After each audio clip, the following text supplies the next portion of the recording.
Y aquí estamos en otro bloque, en este bloque de entrevistas que de alguna manera intentan, como siempre decimos, bajar estos conceptos más científicos, más difíciles de entender a todos para poder de alguna manera ayudarnos a tener una mejor calidad de vida y entender más ciertas cosas.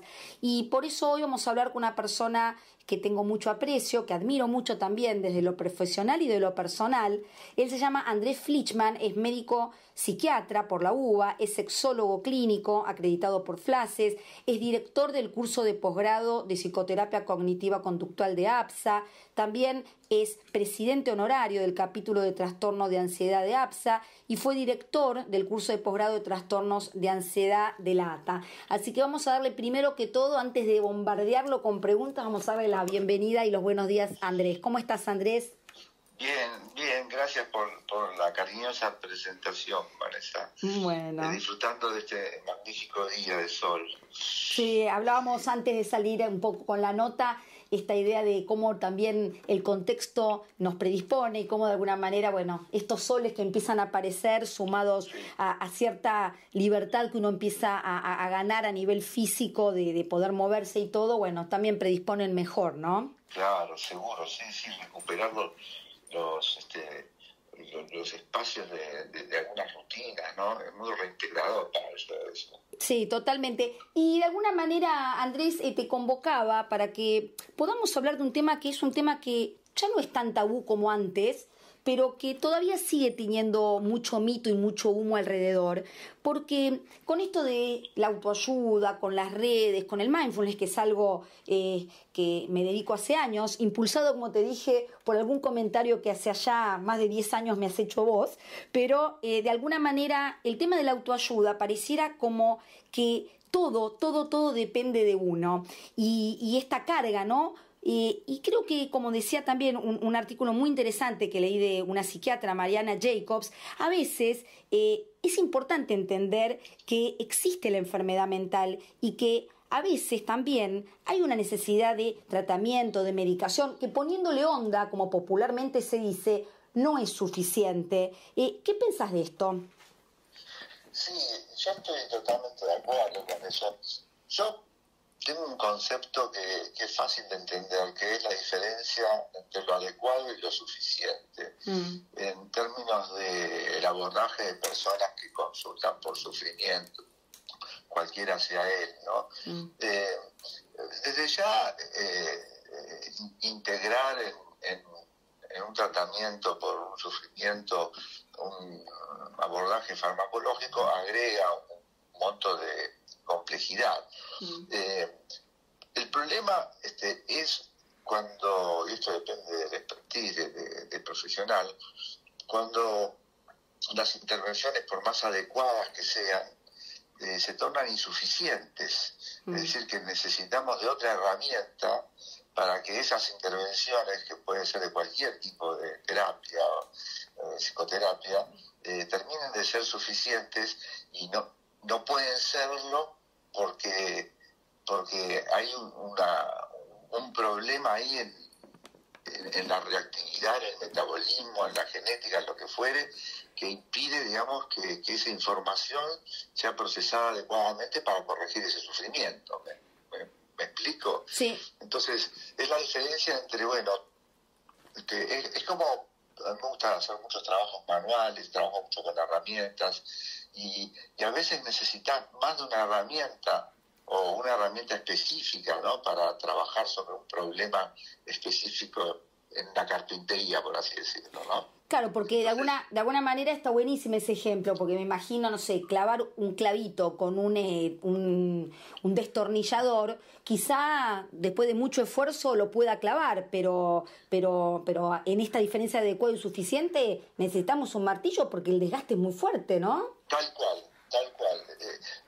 Entonces, el tema es, primero, como profesionales, tener esa humildad de saber, aparte del conocimiento, ¿no?, de saber en qué casos hay ciertas herramientas, como puede ser la medicación, que que sea necesaria porque las herramientas que estamos usando no alcanzan, digamos, a modificar ese sufrimiento.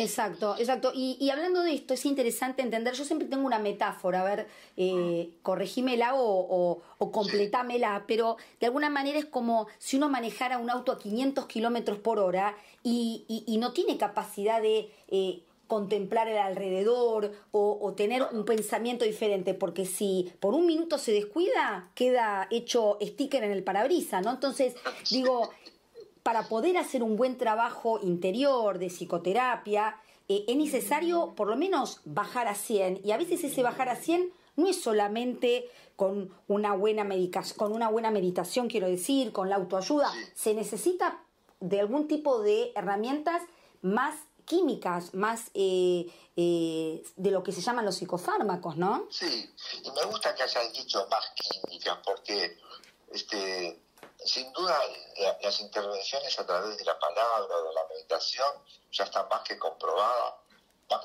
que ejercen efectos sobre la química cerebral, sobre la plasticidad, sobre la conectividad, etcétera, etcétera. Pero a veces eso que decís más química, ¿no?, implica realmente una regulación tal vez más específica o en ciertos lugares más específicos, ¿no?, que hacen que esa intervención termine de ser suficiente, ¿no es cierto?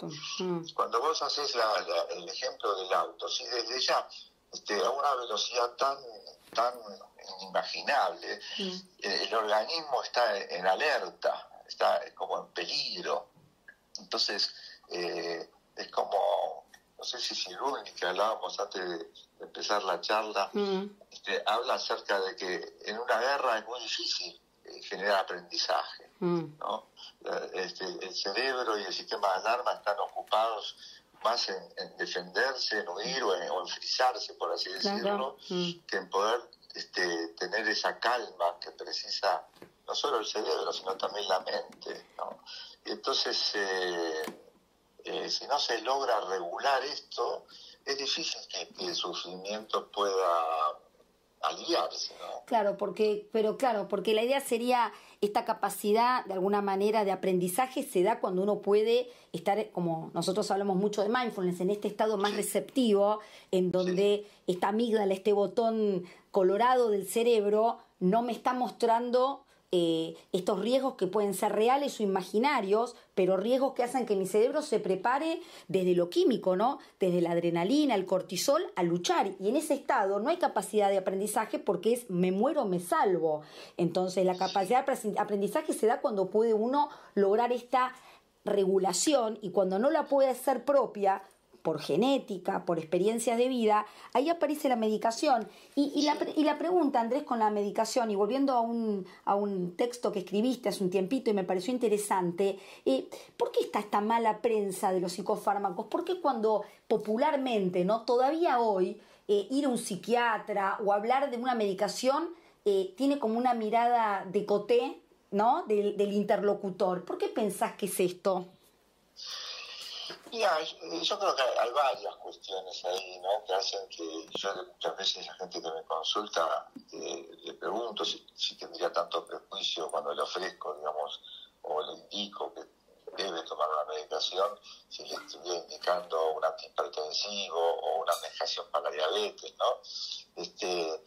Es múltiple la cuestión de la mala prensa. En parte los profesionales se han encargado bastante de eso. Por un lado, digamos, no por una responsabilidad tan directa, porque convengamos que, si bien todavía estamos lejos de tener moléculas ideales, antes tirábamos con perdigones muy grandes, ¿no? Cuando empezaron las primeras medicaciones, las butirofenonas, o sea, medicaciones que generaban muchos efectos adversos, secundarios, y que muchas veces dopaban a las personas. Por otro lado, bueno, la medicación es un arte también, ¿no? Claro. Implica no solo elegir la molécula adecuada, sino también evaluar muchos aspectos personales de la persona que la va a recibir, claro, y cómo se dosifica eso. Por otro lado, también, ahí sí hay mucha responsabilidad profesional. Yo en ese artículo digo, así como, entre comillas, que muchos colegas son expertos en recetar adicciones, ¿no? En el sentido de que recetan medicación, mucha gente me viene a ver y le pregunto, ¿y usted por qué está tomando esto? Y me lo dio un médico hace 10 años. Sí, quizás hasta un médico clínico, ¿no? Porque lo escuchamos esto. Habitualmente es un médico clínico, que son los que más ven, en principio, la mayoría de los problemas que después nos consultan a los psiquiatras, a los psicólogos. ¿Y por qué lo sigue tomando ahora? Y, bueno, no sé, ¿está mal? Me preguntan así. Yo siempre pienso que hacer una prescripción, más allá del conocimiento, y esto es rápido en términos de rellenar la receta. Después, el tema es cómo seguir con eso, ¿no? Sí, y lo peor, Andrés, que nosotros vemos en las prácticas habituales, que lo que primero receta, hasta la persona ya viene con el nombre del remedio que quiere, y son los ansiolíticos, que al fin y al cabo son los que provocan realmente más adicción. Sí, mira, el tema de la adicción es un tema bastante, que de hecho en ese artículo que mencionás también lo menciono. Sí. Yo tengo una experiencia de 30 años en trabajar sobre todo con moléculas como los ansiolíticos, que están más ligados a la posibilidad de, como se dice vulgarmente, quedarse pegado a la medicación. Claro. ¿No? Porque en general la gente tiende, digamos, a tener más avidez, por así decirlo, por lo que calma rápidamente, como el ansiolítico, ¿no? Hay gente adicto a los antidepresivos, por así decirlo, tiene un tiempo de latencia para actuar, ¿no? Claro, también ese es el efecto más inmediato, ¿no?, del ansiolítico. Sí, como todo lo inmediato genera más deseo de repetirlo, ¿no? Y aparte, y de mantenerlo por el alivio rápido que produce. Pero te decía, en tantos años, es algo que haya un antecedente muy específico, que tenga problemas con consumos, esto que se da a llamar ahora actualmente consumos problemáticos. La gente no tiene tendencia a abusar de la medicación. Y particularmente, hay que hablar los pacientes con ansiedad, que se supone que son los que más pueden escalar las dosis. No, en absoluto sucede eso, como para desmitificar un poco. Sí. Y de hecho muchas veces tienen dificultades para comenzar a tomar una medicación, porque parte de ese mito tiene que ver con la idea de perder control sobre una variable, ¿no? Al tomar una medicación. Pero yo creo que ese mito se puede derribar con una buena alianza terapéutica y también indagando mucho acerca de las preferencias de los pacientes. Muchos médicos están en un lugar de endiosamiento donde no consideran ciertas preferencias de un paciente a la hora de elegir un fármaco, obviamente dentro de un menú posible, ¿no? Sí, quizá más relacionado, Andrés, con este modelo de salud mental más patológico que salugénico, ¿no? Tal cual. Esta idea de modelo mental, digamos, de salud mental más del modelo médico, ¿no? Sí, por otro lado, bueno, yo hace poco estuve leyendo un artículo ya bastante viejo, pero que daba cuenta de un estudio en Alemania, donde los médicos clínicos atendían consultas cada 10 minutos. ¿Ves? Entonces, realmente ese es otro gran problema que creo que ha incidido en que el acto médico y de medicación haya empezado a verse, sobre todo en los psicofármacos, ¿no? Sí. Dentro de la mala prensa, porque realmente, no sé, yo tardo 10 minutos en saludar, ¿no? No podría trabajar con eso. También incide mucho en la cuestión de mala praxis en cuanto a dosis, en cuanto a no investigar suficientemente esto que veníamos hablando de preferencias del paciente. Sí, el no seguimiento, ¿no? Porque es como vos también decís, es el psicofármaco en conjunto con un tratamiento para que tampoco haya una atribución mágica al medicamento, sino que es un trabajo y a su vez también esto de seguir al paciente, no es te doy y te veo en 3 meses, ¿no? No, eso es una cosa que insisto mucho cuando me consultan, es decir que los fármacos no traen, sobre todo cuando son psicofármacos y están indicados para problemas de sufrimiento que tengan que ver con, bueno, ansiedad, depresión, bipolaridad, etcétera, no traen instrucciones para resolver problemas. Claro. Facilitan el aprendizaje. Claro, esto que decíamos, bajar la velocidad de 500 a 100 para mirar qué hay alrededor, ¿no? Sí, o a veces subir la velocidad de 60 a 100, ¿no? Claro. Porque la modulación realmente es muy compleja, a veces hay que activar zonas, a veces hay que desactivar zonas, a veces se trata de mejorar la conectividad o de la sinapsis, o aumentar factores neurotróficos, es decir, todavía estamos bastante lejos de conocer todos los efectos que una sola molécula puede Lógico. hacer. Y Andrés, si yo te pidiera, porque es difícil lo que te voy a pedir, si pudieras bajar a un nivel que le explicaras a un adolescente o a un chico de 13, 14 años, ¿cómo sería o el porqué de este psicofármaco? Quiero decir, esta idea de, más allá de los términos médicos, en el sentido de son inhibidores de la recaptación de dopamina, de serotonina, en realidad para explicar y romper un poco los mitos, explicando que cuando uno tiene mucha ansiedad o cuando uno tiene depresión, ¿qué es lo que hace el psicofármaco? Ya, es muy variado lo que hace. Por un lado, acorta los periodos de sufrimiento, ¿no? Porque de hecho muchos procesos, sobre todo cuando se estudia evolución a largo plazo de pacientes, por ejemplo, con depresión, el organismo, salvo, bueno, algunos casos muy graves, ¿no? Como puede ser una depresión melancólica, donde la persona corre riesgo, o depresiones muy inhibidas, el organismo tiende a lo largo del tiempo a recuperar ese equilibrio por sí solo, ¿no? Entonces, por un lado, acorta los periodos de sufrimiento. Por otro lado, yo digo que actúa como un yo auxiliar químico. Es decir, le puedo decir a un adolescente, ya, estás muy angustiado para poder pensar mejor acerca de lo que te pasa. La ansiedad o el temor te generan pensamientos que están más construidos en tu cabeza que en tu contexto diario. Entonces, tal vez con esta ayuda podamos conversar mejor, vos puedas pensar mejor acerca de lo que te pasa, puedas padecerlo menos, ¿no? Y hasta siquiera ser más benévolo con vos mismo, ¿no? Entonces, esa es una forma de dar cuenta de para qué podría ser útil probar con esto, sobre todo cuando no está alcanzando, ¿no? Como hablábamos al principio, otro tipo de intervenciones. Porque, por ejemplo, Andrés, digo, en la ansiedad hay como, para explicarlo, hay como una regulación mayor de cierta hormona. Entonces, lo que hace la medicación es, de alguna manera, esta homeostasis, este equilibrio que necesita el cuerpo, ayudarlo para lograrlo. ¿Sería algo así? Básicamente, a ver, estamos hablando de la ansiedad patológica, sí, ¿no? Sí. Por cierto, ahí, antes de hablar, yo estaba un poco ansioso, a preguntar, por más que nos conocemos hace tiempo, pero bueno, eso no hizo que yo no te atendiera, ¿no?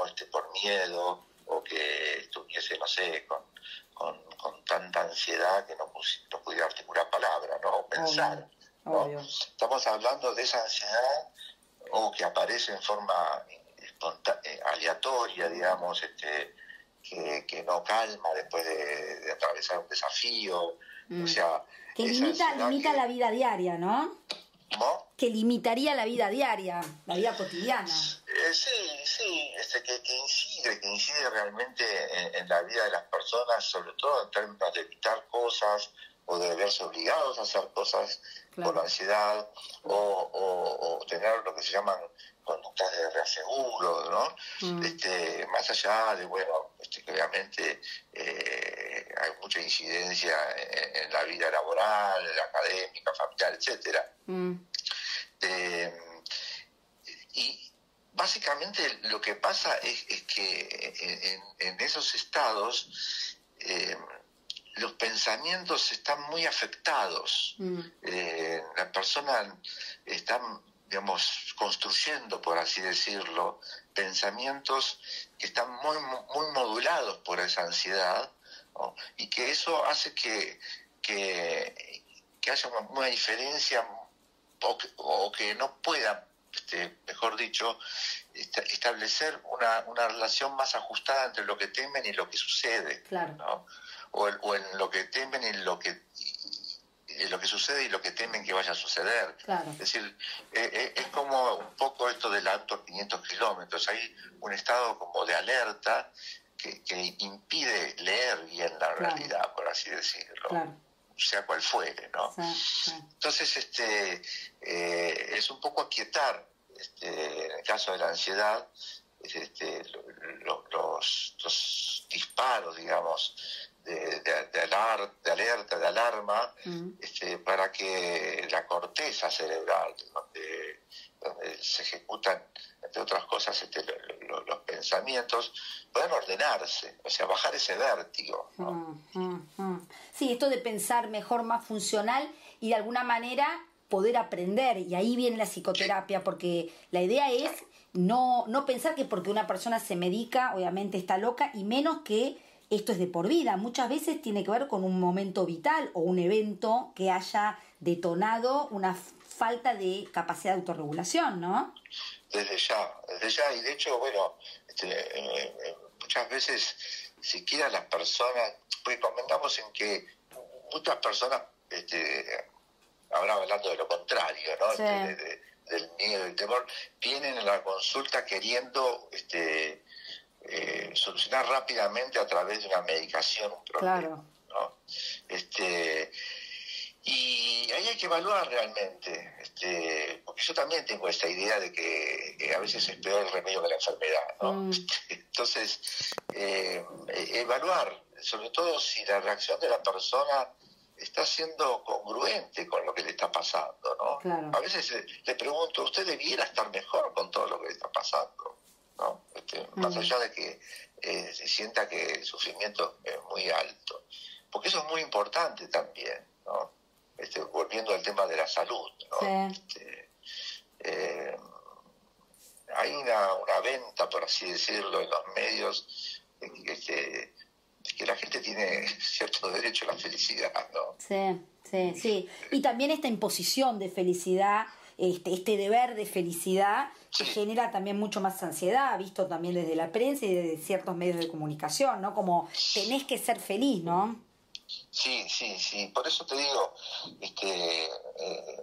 hay que ser muy cauto respecto a cuándo medicar, cuánto tiempo medicar y qué medicar, ¿no? Exacto. Porque muchas veces hay lo que yo llamo medicalización de los problemas, ¿no? Sí. Y ahí estamos incurriendo en otro problema, porque es cierto que hay ciertos problemas que mejoran enormemente con medicación, pero otros realmente empeoran porque son malos efectos secundarios. Cuando yo trabajaba en el Borda, tuve muchos años allí, apenas me recibí, había alguien que decía que muchos de los pacientes internados convivían mucho mejor con sus alucinaciones que con los efectos secundarios de la medicación. Claro. Sí, totalmente. Por eso esto es algo interesante que podemos bajar a la audiencia, que tiene que ver con, no es buena la automedicación, ni la negación de la medicación, ni la visión casi mágica de la medicación como el salvataje, ¿no? Es como este punto medio y siempre recurrir a alguien que sabe, ¿no? Creo que eso es un mensaje muy importante. Andrés, para cerrar, te voy a hacer la última pregunta para conocer... Sí, antes que eso, decime. Porque tal vez hablando de mensajes importantes para la gente, ¿no? Una cosa que quiero decir, y es muy importante, y es que no hay análisis de sangre, salvo, bueno, algunos muy específicos que hablan ahora con el tema de la farmacogenética, que es para otra charla, pero que no hay, por ejemplo, ningún análisis de orina y prácticamente ninguno en sangre que sea necesario para hacer un diagnóstico o elegir determinado psicofármaco. Okay. Y esto para mí es muy importante bajarlo a la gente, porque muchas profesionales piden análisis innecesarios y muy costosos, entre ellos uno muy famoso que lo llaman el dulce de leche, que es el aminograma. ¿Sabes por qué lo llaman el dulce de leche? No. Porque se lo conoce solo en Argentina prácticamente. Triste, pero verdad. Vamos a la pregunta esa última entonces. Bueno, interesante esta aclaración. Entonces, no, la pregunta tenía que ver si a tu experiencia este último tiempo de aislamiento han aumentado el tema del consumo y la necesidad de prescribir psicofármacos. Si esto ha tenido una influencia el aislamiento. No, mira, ese es otro gran tema. Que también muchas veces psiquiatras actúan como noticieros. En general los pacientes, bueno, yo tengo, obviamente sesgada me consultan, mucho por ansiedad, y mucho por sexualidad, por temas también de pareja y familia, pero sobre todo para reportar una población que podría supuestamente estar tan afectada, excepto que no estoy viendo en este caso pacientes con trastorno obsesivo compulsivo y rituales de contaminación, que quizá en esos casos puede ser que haya una exacerbación de la patología.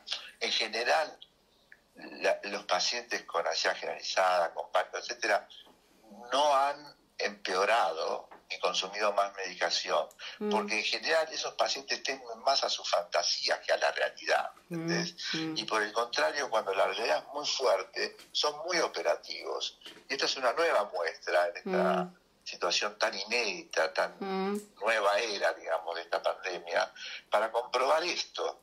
De hecho, cuando se hacen estudios comparando pacientes con trastorno de ansiedad, hay uno en Inglaterra muy interesante, y personas que no tienen patología previa, todos empeoran de algún modo, pero no significativamente mayor el grupo control, por así decirlo, que el grupo que previamente tenía algún tipo de problema en particular, de ansiedad o de tristeza.